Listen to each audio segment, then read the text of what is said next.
Good morning all friends. আজকে খুব একটা ভালো দিন আমাদের বাঙালিদের কাছে, সেটা হচ্ছে আজকে রথযাত্রা। তো জয় জগন্নাথ বলে আমি আমার ভিডিওটা শুরু করছি। সকালবেলা উঠে আগে পুজোটা সেরে নিয়েছিলাম, কারণ বিশেষ বিশেষ দিনগুলোতে যদি পুজো সকালবেলা না করা হয় মনটা ঠিক ভালো লাগে না। সকাল সকাল পুজো সেরে নিয়ে তারপরে সংসারের বাকি আদার্স কাজকর্মগুলো একটু করেছিলাম, মাকে হেল্প করেছিলাম। তারপরে দুপুরে খাওয়া দাওয়া সারলাম, আর দুপুরে চরম মেঘ করে এলো। আর রথযাত্রার দিন তো বৃষ্টি হবেই, তো আজকেও সেটা হলো, প্রচণ্ড বৃষ্টি হলো। আজকে রথযাত্রা আমরা ফ্রেন্ডরা ঠিক করেছিলাম বিকেলবেলা একটু মেলাতে যাব। যতই হোক এই দিনগুলোতে বেশ ভালোই লাগে মেলাতে ঘুরতে। জানি এখন ছোট নেই, বড় হয়ে গেছি, কিন্তু তবুও এই দিনগুলো বাঙালির কাছে একটা ইমোশন, নস্টালজিয়া।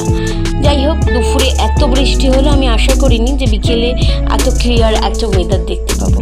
যাই হোক, রাস্তায় দেখলাম ঘন্টা কাসুরের খুব আওয়াজ হচ্ছে, আমিও চলে গেলাম।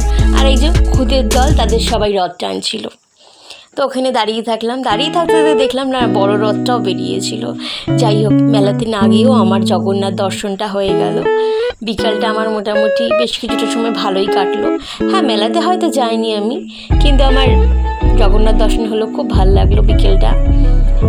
তারপরে সন্ধ্যায় এসে, রাস্তা থেকে বাড়ি এসে সন্ধ্যাবেলা অবশ্যই রথের মেলা মানে বাঙালির কাছে জিলাপি আর পাঁপড় ভাজা, এই দুটো না খেলে না থাকলে রথযাত্রাটাই কোথাও যেন একটা ইনকমপ্লিট থেকে যায়। যাই হোক, আমি তো এইভাবে আমার রথযাত্রাটা কাটালাম বাড়ি বসে। যাই হোক, এখনও সোজা রথ ছিল, আজকে উল্টো রথটা আছে। চেষ্টা করবো ওই দিনকে একটু মেলায় যাওয়ার, আনন্দ করার, যদি বৃষ্টি না হয়। আর তোমরা জানিও কমেন্টে কীভাবে তোমরা তোমাদের রথের দিনটা কাটালে।